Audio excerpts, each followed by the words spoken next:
اور کوئی دوسرا انسان اس کو دیکھ رہا ہے اور اس عمل سے وہ سیکھ بھی رہا ہے اور عمل بھی کرنے لگا تو اس کا اثر ہو گیا، یعنی کہ اس کا اثر اس پہ ہو گیا۔ تو اللہ تعالیٰ نے کیا کہا کہ ہم اس کے عمل بھی دیکھتے ہیں اور اس کا اثر بھی دیکھتے ہیں، یعنی کہ اس انسان کا ہم نے یہ بھی دیکھا کہ اس نے اچھے کام کیے، اس کا اثر یہ بھی دیکھا کہ اس انسان سے دوسرے انسان نے سیکھا اور عمل کیا، ٹھیک ہے، تو یہ اس کا اثر ہو گیا، ٹھیک ہے۔ تو اللہ تعالیٰ نے کہا کہ ہم ہر ایک کے نام پر اس کے عمل اور اثر دونوں ہی دیکھتے ہیں۔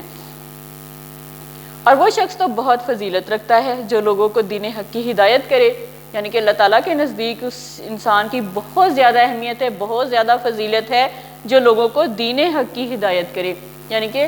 دین کے راستے پہ چلنے کی ہدایت کرے، دین سے آگاہی دے، دین سے واقفیت دے، اسلام کے اصولوں کو لوگوں تک پہنچائے، اللہ تعالیٰ کے احکامات کو دوسروں تک پہنچائے، تو وہ انسان جو ہے جو بہت زیادہ فضیلت رکھتا ہے اور ان کو صحیح راستہ بتائے، یعنی کہ نہ صرف یہ کہ دین ہدایت دکھائے، ان کو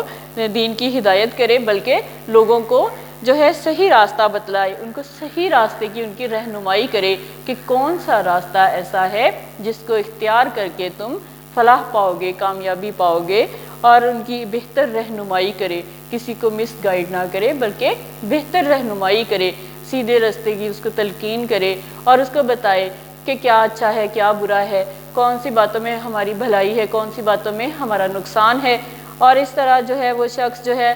بہت زیادہ فضیلت رکھے گا دوسروں کی بدولت اور صحیح رہنمائی کرے گا۔ اور اس کی وجہ سے اگر سینکڑوں، ہزاروں بلکہ لاکھوں انسان حق کی راہ پر چل پڑے،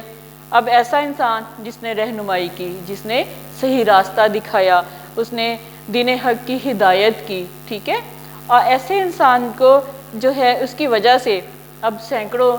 یعنی کہ 100 کی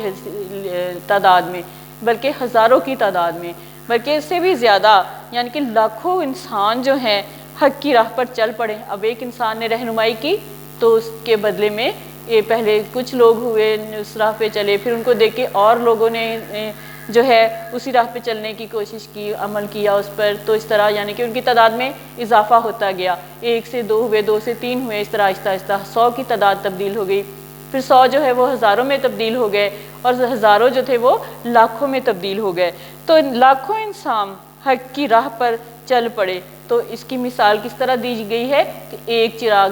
سے دوسرے چراغ کا جلنا اور اس طرح چراغ روشن ہوتے جانا، یعنی کہ اسلام کی روشنی ہر طرف پھیلتے جانا، یہ نہیں کہ چراغ اٹھائے اور جلانے شروع کر دیے، بلکہ جہاں پہ مثال دی گئی ہے کہ جو ہے اسلام کی روشنی پوری دنیا میں پھیلنا شروع ہو جائے گی اور اس چراغ سے چراغ جلتے جائیں گے، یعنی کہ ایک انسان سے دوسرا انسان رہنمائی حاصل کرتا رہے گا، دین حق کی ہدایت پہ چلتا رہے گا، اور دین اسلام شرق و غرب میں پھیل جائے گا۔ دین اسلام جو ہے مشرق سے لے کر مغرب تک پھیل جائے گا، یعنی کہ دنیا کا کوئی بھی حصہ ایسا نہیں ہوگا جہاں پہ دین اسلام نہ پہنچ سکے، بلکہ ہر جگہ پر دین اسلام پہنچ جائے گا، پھیل جائے گا، اللہ تعالیٰ کا پیغام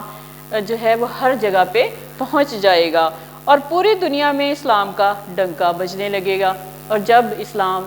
ہر جگہ پہ پھیل جائے گا، مشرق سے لے کر مغرب تک ہر جگہ پہ اللہ تعالیٰ کے احکامات پہنچیں گے اور دین اسلام جو ہے اس کی تبلیغ ہو جائے گی ہر دنیا کے ہر حصے تک، تو کیا ہوگا کہ پوری دنیا میں اسلام کا ڈنکا بجنے لگے گا، ہر کوئی اس سے متاثر ہوگا، اس کا اثر لے گا، اور لوگ جو ہیں ان کی زبانوں پہ ایک چرچا ہوگا، ایک جو ہے ایک یعنی کہ ڈنکا اسلام کا بجنے لگے گا۔ تو یہ سب اس شخص کی رہنمائی اور تبلیغ کا نتیجہ ہوگا۔ اب یہ جو ہے کس کی رہنمائی کا نتیجہ ہوگا؟ اسی شخص کی رہنمائی کا نتیجہ ہوگا کہ جس نے نیک عمل کیا، عمل خیر کیا، اور اس کو دیکھ کے دوسرے لوگوں نے وہی عمل خیر سیکھے اور ان پر عمل بھی کیا، اور اس طرح سے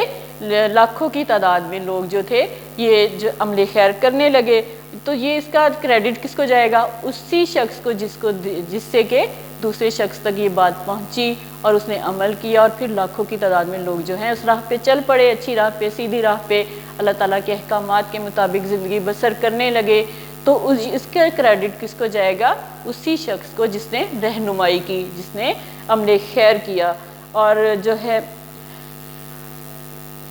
اور جس نے اچھے کاموں کی ہدایت کی، ٹھیک ہے۔ اس لیے جس قدر لوگ اس کی رہنمائی سے اثر لے کر جو عمل کریں گے، اب یہاں بتایا گیا ہے کہ اس انسان سے جو کچھ سیکھا لوگوں نے اور جس قدر اس کی رہنمائی کا اثر ہوا، اس کے رہنمائی کی وجہ سے جو لوگ جو ہیں وہ اچھے اعمال کریں گے اور جس قدر ثواب کے مستحق قرار پائیں گے، اسی قدر ثواب اس شخص کو بھی ملے گا۔ اب اس شخص نے تو ایک دفعہ رہنمائی کر دی، ٹھیک ہے، لیکن اب اس سے جب جہاں لوگ عمل خیر کریں گے ان کو ثواب ملے گا، لیکن ان کی بدولت اس کو بھی ثواب ملے گا جس نے رہنمائی کی، ٹھیک ہے، یعنی کہ یہ سلسلہ آگے پہنچ گیا، لیکن جہاں دنیا کے جس حصے میں مسلمان لوگوں کی رہنمائی کریں گے، عمل خیر کریں گے، تو اللہ تعالیٰ ان کو ثواب دے گا اور ساتھ ساتھ اس شخص کو بھی ثواب ملتا رہے گا جس نے ان کو گائیڈ کیا، ان کی رہنمائی کی، اور جس نے امت کے ہر فرد کو مبلغ بنا کر بنایا گیا ہے، یعنی کہ مسلمان قوم کا ہر فرد جو ہے وہ مبلغ ہے، ٹھیک ہے، یعنی کہ مبلغ کیا ہوتے ہیں؟ جو اسلام کی تبلیغ کرتے ہیں، تبلیغ کرنے والے، احکامات کو آگے پہنچانے والے۔ تو مسلمان جو ہیں وہ اللہ تعالیٰ کے احکامات کو اگر آگے پہنچائیں گے، اللہ تعالیٰ کے دین حق کے بارے میں باتیں آگے پہنچائیں گے، تو اس کے لیے کیا کہا گیا کہ امت کا ہر فرد، کسی ایک فرد کی ذمہ یہ ڈیوٹی نہیں لگا دی گئی کہ یہ صرف انبیاء اکرام کا کام تھا یا بزرگان دین کا کام ہے، بلکہ امت کا ہر فرد جو ہے اس کے ذمہ اس کو فرض جو ہے ایک رہنما بنا دیا گیا ہے دوسرے لوگوں کے لیے۔ ہر شخص کا فرض ہے کہ بقدر ضرورت اسلام کا علم حاصل کرے، یعنی کہ یہ ہر شخص کا فرض ہے، کسی ایک انسان کا نہیں، کسی دو کا نہیں، تین کا نہیں، بلکہ امت کے ہر فرد کا یہ فرض ہے کہ وہ جہاں تک ہو سکے اسلام کا علم حاصل کرے اور اسے دوسروں تک پہنچائے، یعنی کہ نہ صرف یہ کہ خود علم حاصل کرے بلکہ حکم یہ بھی ہے کہ وہ دوسروں تک بھی پہنچائے۔ اور قرآن مجید میں ارشاد ہوتا ہے کہ کنتم خیرا امۃ اخرجت للناس تامرون بالمعروف وتنہون عن المنکر وتؤمنون باللہ۔ اس کا ترجمہ ہے تم بہترین امت ہو جسے لوگوں کے لیے نکالا گیا۔ کس کو کہا گیا؟ مسلمان قوم کو، امت مسلمہ کو کہا گیا ہے کہ تم بہترین امت ہو جسے لوگوں کے لیے نکالا گیا، اور تمہارا کام یہ ہے کہ نیکی کا حکم دیتے رہو۔ اب یہاں کے کیا حکم دیا گیا ہے کہ تم نیکی کا حکم دیتے رہو، برائی سے روکتے رہو اور اللہ تعالیٰ کے پر ایمان لاتے رہو، یعنی کہ یہ سختی سے یہ حکم دے دیا گیا ہے کہ تمہارا کام ہے کہ تم نیکی کا حکم بھی دو، برائی کو روکو اور اللہ تعالیٰ پر ایمان بھی لاؤ۔ رسول اللہ صلی اللہ علیہ وسلم نے اس کو کئی ارشادات میں واضح کیا ہے کہ ایک جگہ پہ آپ صلی اللہ علیہ وسلم نے کہا کہ جو شخص تم میں سے کوئی برائی دیکھے، یعنی کہ کوئی شخص ہے اس نے دیکھا کہ کہیں پہ برائی ہو رہی ہے، ٹھیک ہے، تو کوشش کرے کہ اسے اپنے ہاتھ سے روکے، اس برائی کو اپنے ہاتھ سے روکے۔ اگر اس کی طاقت نہ ہو، یعنی کہ وہ دوسرا انسان زیادہ طاقت ہے، وہ اس کا مقابلہ نہیں کر سکتا، تو اپنی زبان سے مٹائے، یعنی کہ اس کو اپنے الفاظ کے ذریعے اس کو روکے۔ اور اگر یہ کس کو روکنا ہے؟ برائی کو، ٹھیک ہے، تو اگر اس کی بھی طاقت نہیں ہے، یعنی کہ وہ بول بھی نہیں سکتا، دوسرا اس سے بھی زیادہ طاقتور ہے، تو اسے اپنے دل سے برا جانے، یعنی کہ یہاں تک حکم ہے کہ ٹھیک ہے تم دونوں حالتوں میں مقابلہ نہیں کر سکتے تو اپنے دل میں برا سمجھو کہ یہ جو ہو رہا ہے یہ غلط ہو رہا ہے، اور یہ ایمان کا کمزور ترین قسم کا درجہ ہے، ٹھیک ہے۔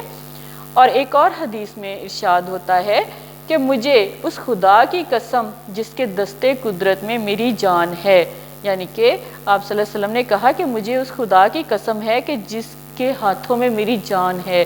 تم ضرور نیکی کا حکم دیتے اور برائی سے روکتے رہو گے، یعنی کہ آپ صلی اللہ علیہ وسلم کو اپنی امت سے یہ امید ہے کہ یہ امت جو ہے دوسروں ضرور نیکی کا حکم بھی دیتی رہے گی اور برائی سے بھی روکے گی، ورنہ ہو سکتا ہے کہ اللہ تعالیٰ تم پر اپنی طرف سے عذاب بھیج دے۔ پھر آپ صلی اللہ علیہ وسلم نے یہ کہا کہ اگر ایسا نہ ہوا تو مجھے ڈر ہے کہ اللہ تعالیٰ تم پر اپنی طرف سے کوئی عذاب نازل کر دے گا اور پھر تم اس سے دعائیں کرو لیکن وہ قبول نہ ہو، اور پھر کیا ہوگا کہ اگر جو ہے نیکی کا حکم نہیں دیں گے، برائی کو نہیں روکیں گے، ہو رہی ہے تو ہوتی رہے، ہمیں اس سے کیا، ہم اپنے کام سے کام رکھیں، ایسا اگر ہوگا تو پھر کیا ہوگا کہ اللہ تعالیٰ جو ہے عذاب نازل کرے گا، کسی بھی صورت میں عذاب آ سکتا ہے، ٹھیک ہے؟ تو اللہ تعالیٰ کے عذاب سے ڈرتے رہنا چاہیے، اور پھر اس سے دعائیں بھی جتنی بھی ایسی حالت میں جب برائی کو دیکھا اس کو نہیں روکا، نہ اس کو دل سے برا سمجھا، نہ اس کو زبان سے روکا، نہ اس کو ہاتھ سے روکا، بلکہ اس کو ہونے دیا کہ ہوتی ہے تو ہوتی رہے، تو اس کے بدلے میں اللہ تعالیٰ جب عذاب بھیجے گا تو پھر کیا ہوگا کہ دعائیں جتنی مرضی کر لیں اللہ تعالیٰ سے، لیکن وہ قبول نہیں ہوں گی، کیونکہ ہم نے برائی کو نہیں روکا، ہم نے اس کو دل سے برا نہیں سمجھا، ہم نے زبان سے نہیں روکا، ہم نے ہاتھ سے نہیں روکا، کوئی بھی کوشش نہیں کی، تو پھر اللہ تعالیٰ بھی جو ہے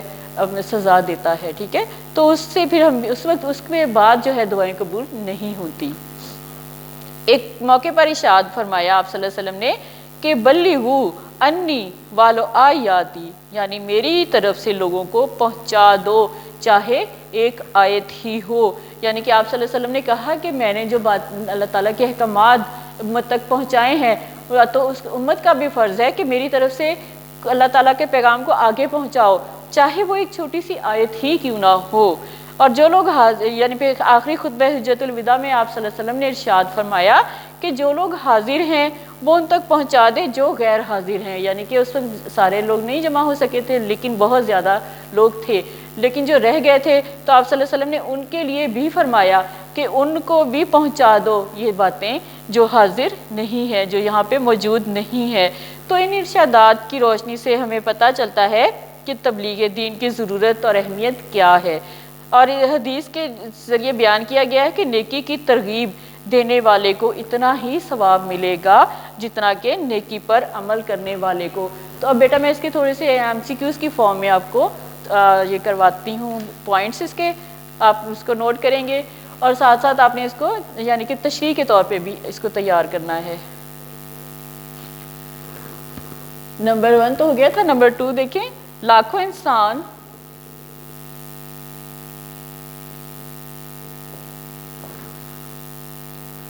حق کی راہ پر چل پڑیں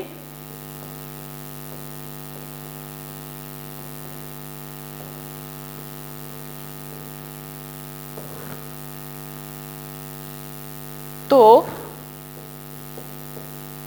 چراغ سے جلتے جائیں،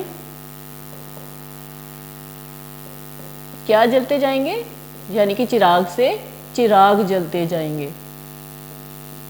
ٹھیک ہے؟ اس پوائنٹ کو آپ اس میں ایڈ کریں گے تو یہ تشریح میں بھی آپ کو اس کو وضاحت کریں گے تو تشریح میں بھی یہ آ جائے گا، ٹھیک ہے؟ پیراگراف آ جائے گا، اور MCQs بھی اس طرح سے آپ کا بن جائے گا۔ نمبر 3 ہے کسی کی رہنمائی سے لوگ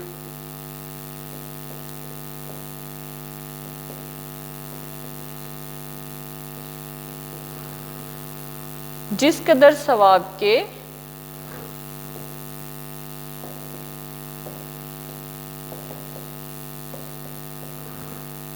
مستحق قرار پائیں گے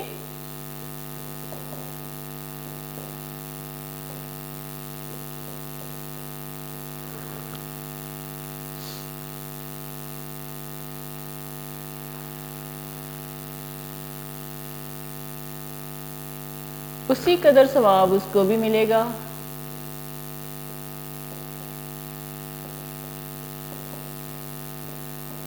کس کو ملے گا؟ جس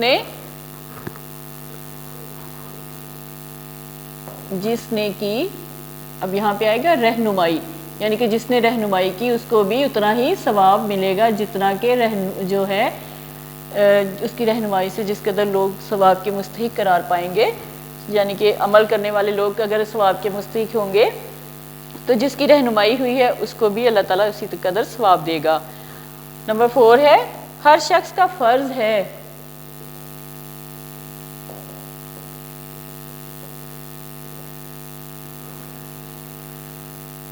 کہ ضرورت اسلام کا علم کہ ضرورت کے مطابق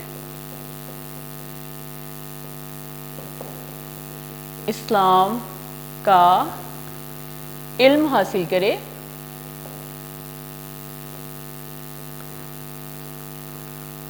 اور اسے پہنچائے۔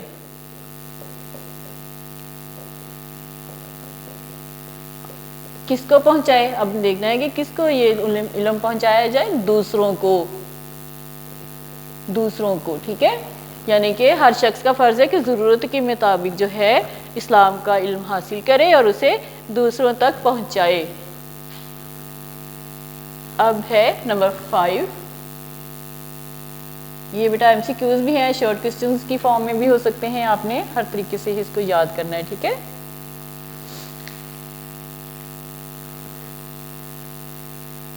پھر ہے میری طرف سے لوگوں کو پہنچا دو۔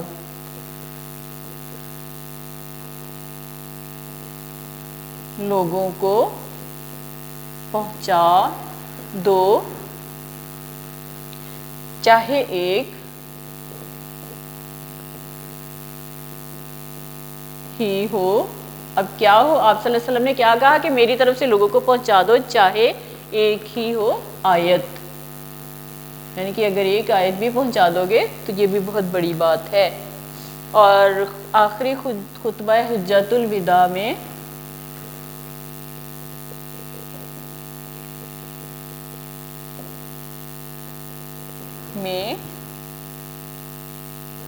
آپ صلی اللہ علیہ وسلم نے فرمایا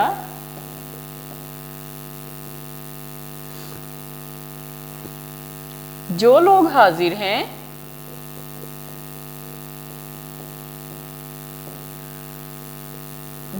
حاضر ہیں وہ ان تک پہنچا دیں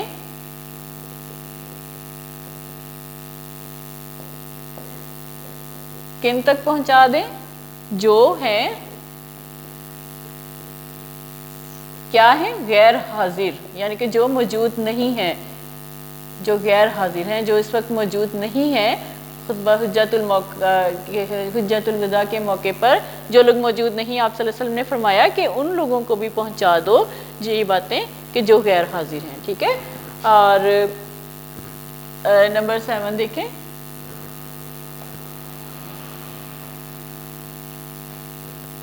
نیکی کی ترغیب کرنے والے کو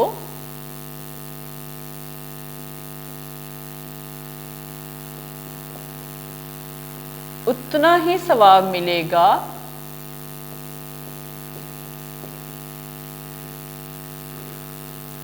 جتنا کہ نیکی پر